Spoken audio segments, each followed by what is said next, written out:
Itong ating mapapakinggan na pangangaral na hango ito sa awit, ito ay mula sa awit 101, Psalm 101,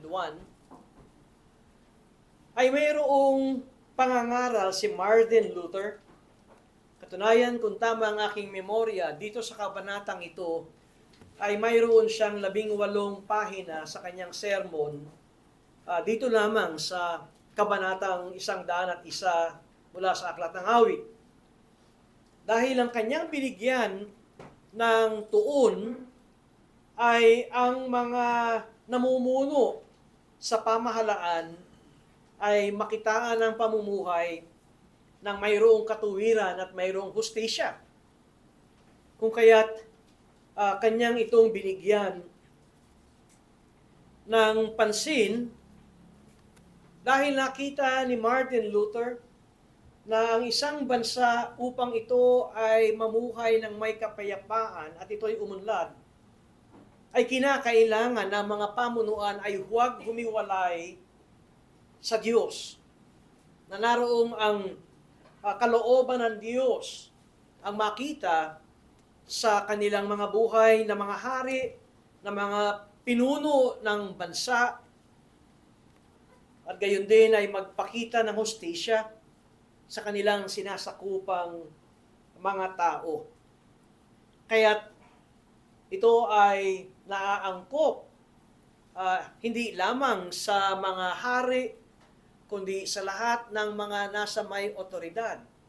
Ang ibig kong sabihin, kung ikaw ay isang maaring mayroong may-ari ng isang kumpanya, or if you are in a place of authority, o ikaw ay isang magulang, o ikaw ay isang leader ng anumang grupo, ito ay naaangkop sa inyo at sa ating lahat. Sa isang pastor, ito rin ay isang panawagan na makita na ganito ang pamumuhay ng isang pastor maging sa pribado at sa kanyang publikong pamumuhay. Tayo ngayon ay nasa awit 101. Pakinggan po ninyo ang salita ng Diyos. Ako'y aawit tungkol sa katapatan at katarungan sa iyo. O Panginoon, aawit ako. Aking susundin ang daang matuwid. O kailan ka darating sa akin? Ako'y lalakad sa loob ng aking bahay na may tapat na puso. Hindi ko ilalagay sa harapan ng aking mga mata ang anumang hamak na bagay. Kinapopootan ko ang gawa ng mga tumatalikod. Hindi ito kakapit sa akin. Ang suwail na puso ay hihiwalay sa akin. Hindi ako makakaalam ng masamang bagay. Ang lihim na naninirang puri sa kanyang kapwa ay aking pupuksain. Ang taong may mapagmataas na tingin at may palalong puso ay hindi ko titiisin. Ang mga mata ko'y itititig ko sa mga tapat sa lupain upang sila'y makarating kasama ko. Siya na lumalakad sa sakdal na daan ay maglilingkod sa akin. Walang taong gumagawa ng pandaraya ang tatahan sa aking bahay. Walang taong nagsasalita ng kasinungalingan na mananatili sa aking harapan. At huling talata, tuwing umaga ay aking lilipulin ang lahat ng masama sa lupain upang itiwalag ang lahat ng manggagawa ng kasamaan sa lungsod ng Panginoon. Ito ang salita ng Diyos. Mapapansin natin na ito ay sinabing awit ni David. Bagamat wala tayong tinatawag na superscription o tulong sa mga commentators o dito sa tinatawag natin ng mga teologo ng awit, aklat ng awit, Ngunit ito ay tinatanggap na ito ay awit ni David.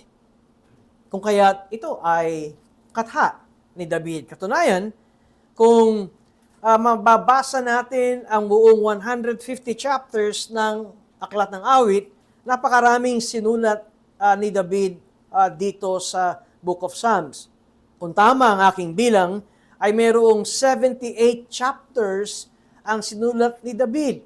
Kaya't siya ang pinakamalawak at pinakamaraming naisulat sa Aklat ng Awit.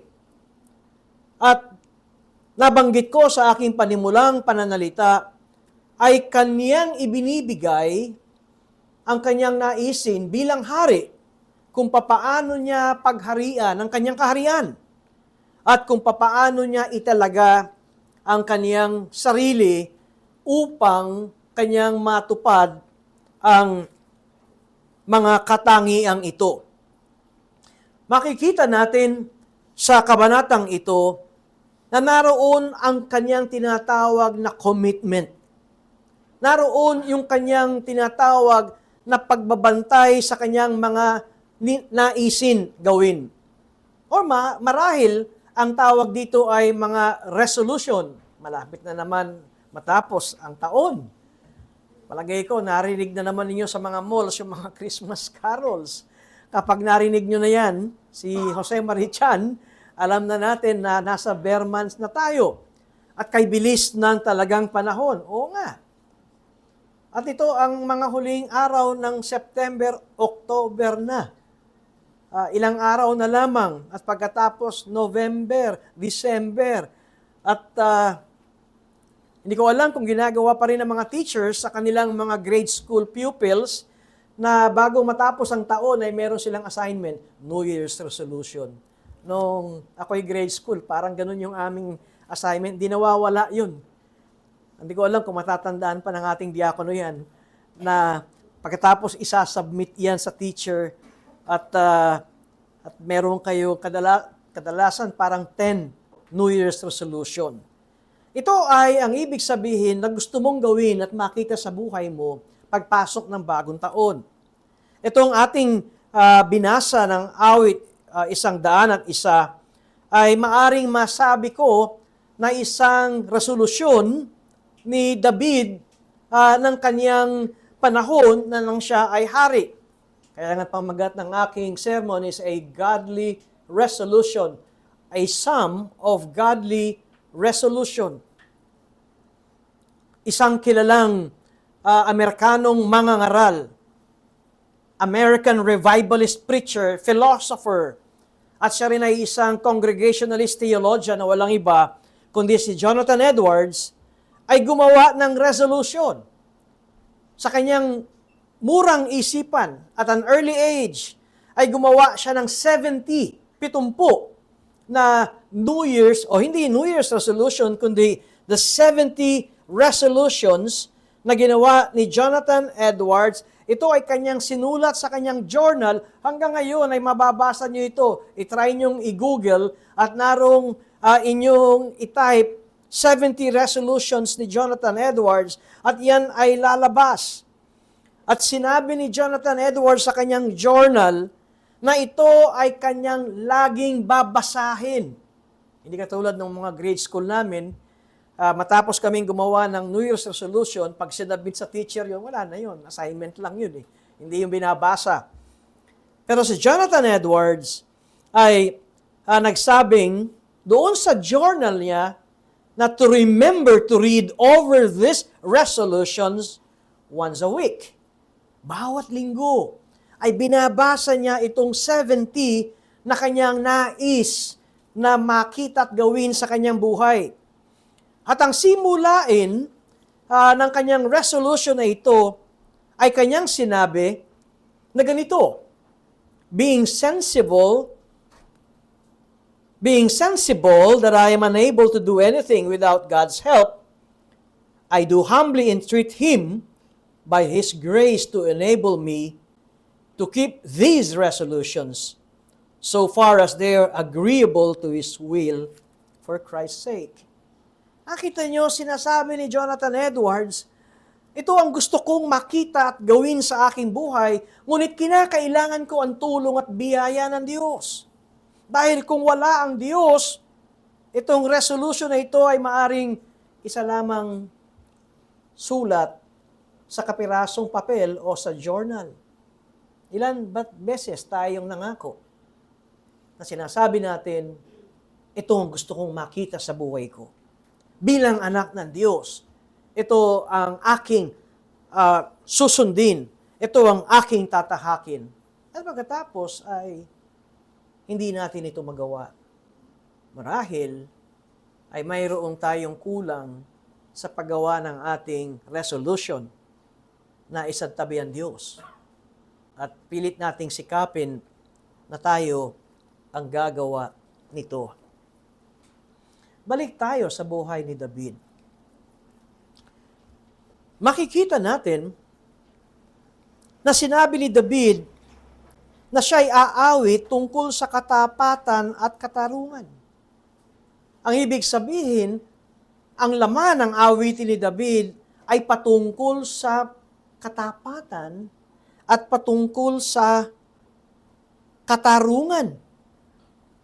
Hindi ito yung katapatan ng Diyos at katarungan ng Diyos, kundi mapapansin ninyo ang paggagamit, ang kanyang awitin ay patungkol sa kanyang katapatan sa Diyos at patungkol sa kanyang katarungan sa Diyos at katapatan bilang hari sa mga kanyang sinasakupan at katarungan kung papaano pamunuan ang kanyang kaharian. Aking susundin ang daang matuwid. Dito siya nagsimula. Bilang hari na inilagay ni Yahweh sa Jerusalem, ay ang kanyang resolution ay sundin ang daang matuwid. Ako'y lalakad sa loob ng aking bahay na may tapat na puso. Alam natin na bago ka makapamuhay at makalakad ng daang matuwid, ay kinakailangan ikaw ay mayroong matapat na puso. Natandaan niyo yung turo ng Panginoong Jesucristo? Ano nagpaparumi sa tao? Anong turo ng Panginoong Jesus kung ano nagpaparumi sa tao? Dahil ito ang pagtutuwid ng Panginoong Jesucristo na yung ceremonial law ng mga Hudyo, ng mga Israelita, ay mayroong mga bawal kainin at bawal hawakan para wag silang maging marumi. Ngunit itinuwid ni Jesus ay hindi ang mga pagkain ang nagpaparumi sa tao. Katunayan ng sabi ni Pablo, lahat ng pagkain na iyong tatanggapin, ikaw ay magpasalamat sa iyong pagkain, nakakainin. Thank the Lord. At sinabi rin ni Pablo, sa iyong pagkain na sa iyong inumin, gawin mo ito sa ikaluluwalhati ng Diyos. At hanggang sa ngayon, ako pa rin ay namamangha kung bakit meron pa rin pagtatalo kung ano ang malinis na pagkain at kung ano yung bawal na pagkain mismong sa mga anak ng Diyos. At dahil sasabihin, itong mga bagay na ito ay hindi pagkain. At kung ang gagamitin natin ay matandang tipan, dapat makita natin, those are ceremonial laws. At iyon ay natapos na nang dumating ang Panginoong Jesus. Kaya nga, narinig ko ang isang mangaral na kaya't pwede na tayong kumain ng inihaw na baboy at chicharong bulaklak na mayroong sausawang suka for the glory of God. Dahil ang pagkain, kailanman ay hindi nagpaparumi. Ang nagpaparumi ayon sa Panginoong Jesucristo ay ang lumalabas sa kanyang mga bibig. Dahil ang lumalabas sa kanyang bibig, sinasalita, sinasabi, ay saang galing sa puso. At kung ang puso mo ay marumi, madali mong malaman, pakinggan mo araw-araw kung anong kanyang sinasabi. Meron bang pananalitang laging mapait, paninirang puri, pananalitang pagiging mayabang, palalo, masyadong bilib sa sarili, pananalitang mapanghamak sa kapwa. Ito ang sukatan na ang taong yan ay may maruming puso. Kung kaya't sinabi ni David, siya ay lalakad sa loob ng kanyang bahay na may tapat na puso. Ang isang anak ng Diyos ay hindi niya ginustong agad-agad na siya ay maging anak ng Diyos. Dahil ang lahat ng tao ay makasalanan, ang lahat ng tao ay rebelde sa Diyos, paano ka magiging anak ng Diyos? Kung ang lahat ng tao ay makasalanan. Kailangan mayroong mangyari. At ito ang pagbabago ng Diyos sa puso ng isang taong makasalanan. At ito yung tinatawag natin na katuruan ng regeneration o yung pagiging born again o ipinanganak na muli ang binago sa atin. Binago ng Diyos ang ating matigas na puso at pagkatapos noon ay naroon ding binago ang ating kalagayan sa harapan ng Diyos nung tayo ay sumampalataya sa Kanyang tanging anak na si Jesus. Kaya't umpisa pa lamang ay atin ang makikita na ang awit ni David ay patungkol sa katapatan at katarungan. Ang English Standard Version ay ganito, I will sing of steadfast love and justice to you, O Lord. I will make music. I will ponder the way that is blameless.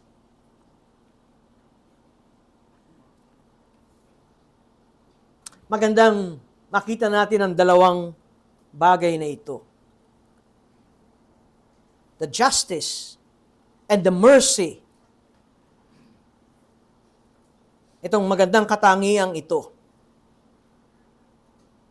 Nakita ni David kung gaano kahalaga ang pag-ibig at ang katuwiran. At ito ay hindi pwedeng paghiwalayin. Ito ay laging magkakambal. Maging sa katangian ng Diyos, ang kanyang pag-ibig ay hindi lamang punong-puno ng pag-ibig, karugtong at kakambal dito ang kanyang pagiging matuwid.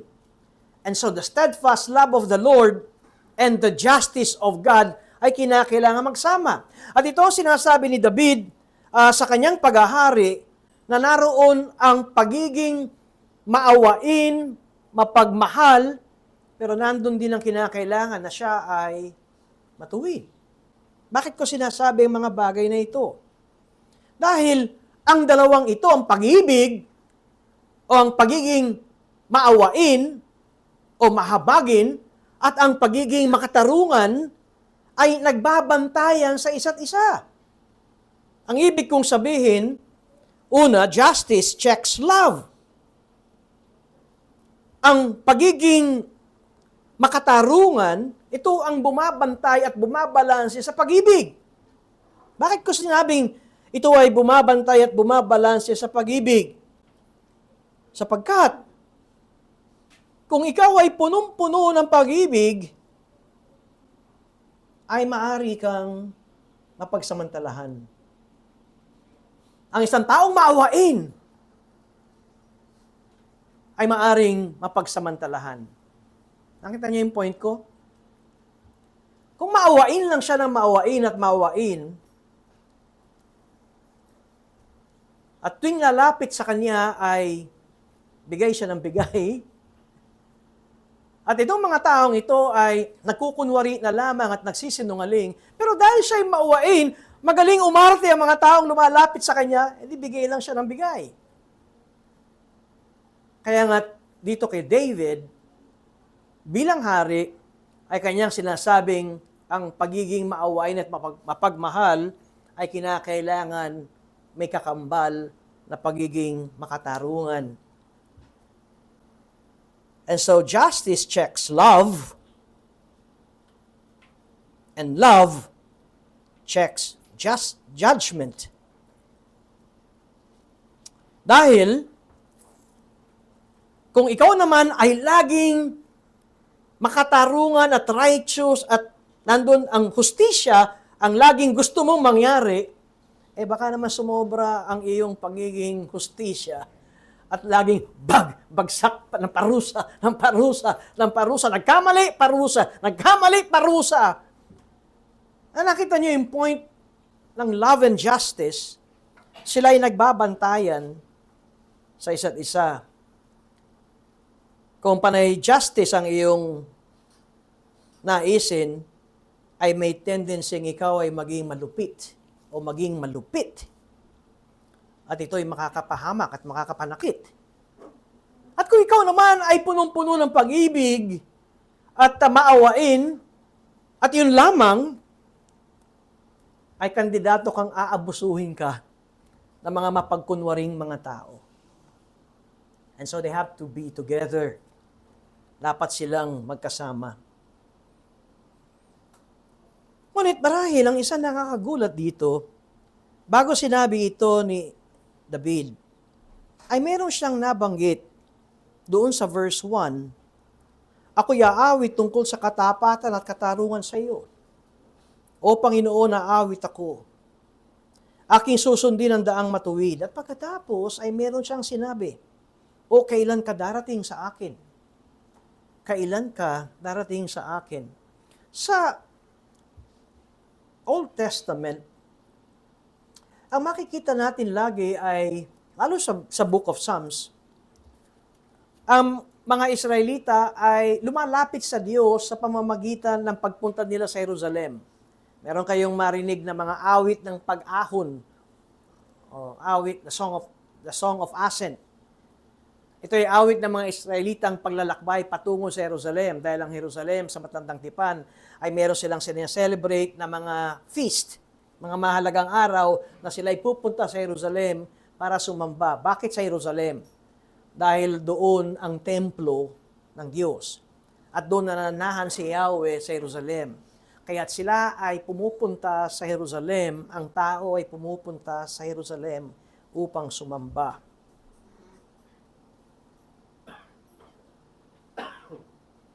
Tulad ng sinabi ko kanina kay Jonathan Edwards, ng kanyang sinabi sa kanyang resolution, na I do humbly entreat God by His grace to enable me to keep these resolutions. At kinikilala ni Jonathan Edwards na kailangan niya ang tulong ng Diyos. Pero bakit nailagay itong ako'y o kailan? Kailan ka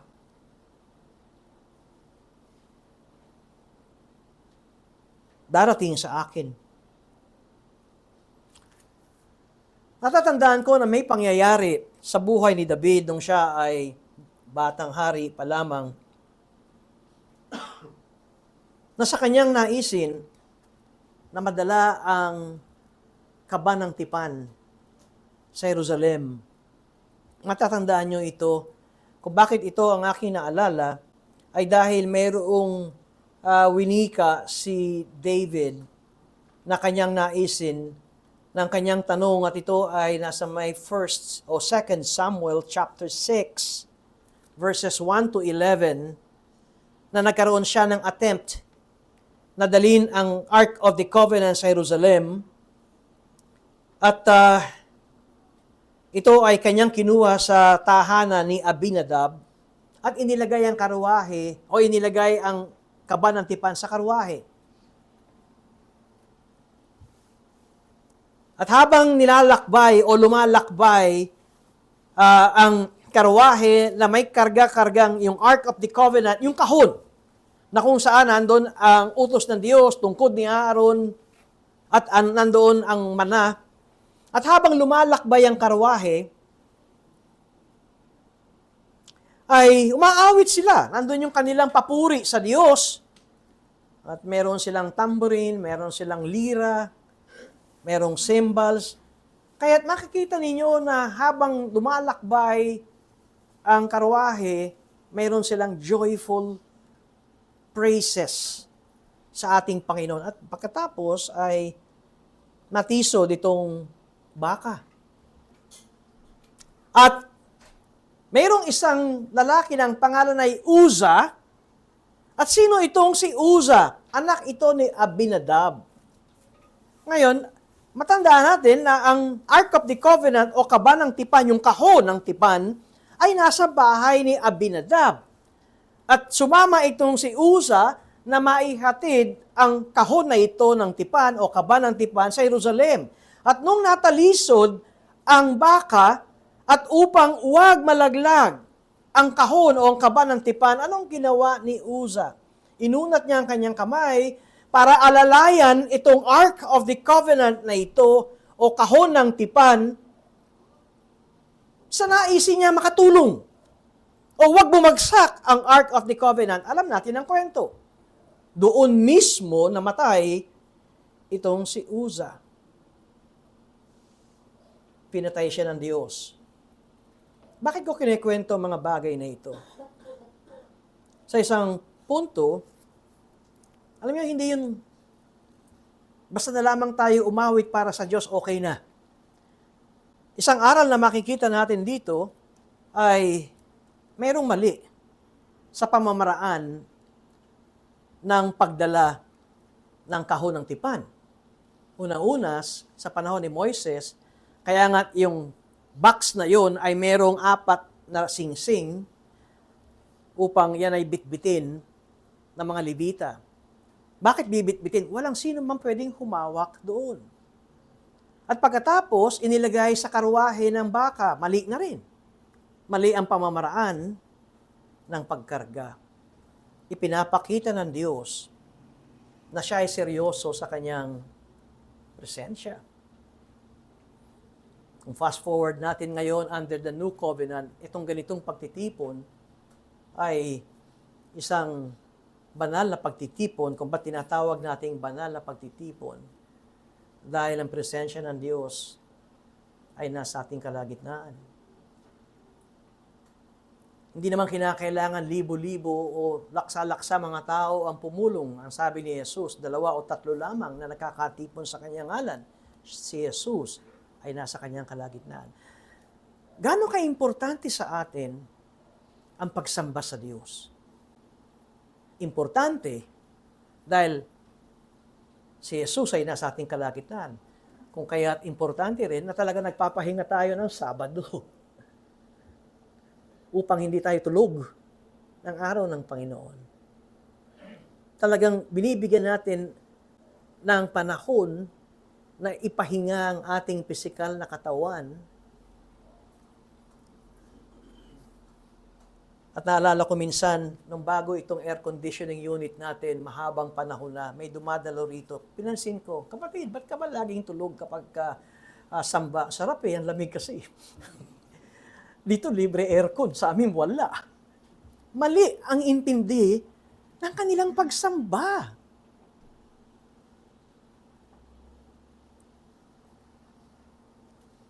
At ito ang isang maliwanag na wake-up call sa atin na ganito kaseryoso ang Diyos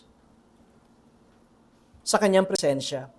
Kaya't nagtanong si David, how can the ark of the Lord ever come to me? Sa verse 9 ng 2 Samuel chapter 6. At nalaman ni David, mali pala ang kanilang paraan ng pagdala ng kaban ng tipan. Because the Ark of the Covenant, kung nasan ang kaban ng tipan, naroon din ang presensya ng Diyos. Kaya, kung babalik tayo sa awit 101, naroong sinabi ni David na matapos, o kailan ka darating sa akin?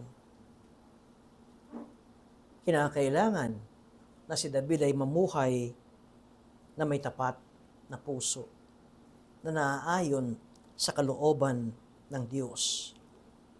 At makikita natin simula sa tapat na puso, pamumuhay na tama, ay naroong kanyang inisa-isa ang mga dapat na makita sa kanya at mga dapat kung papaano niya pamunuan ang kanyang bayan. Hindi ko ilalagay sa harapan ng aking mga mata ang anumang hamak na bagay.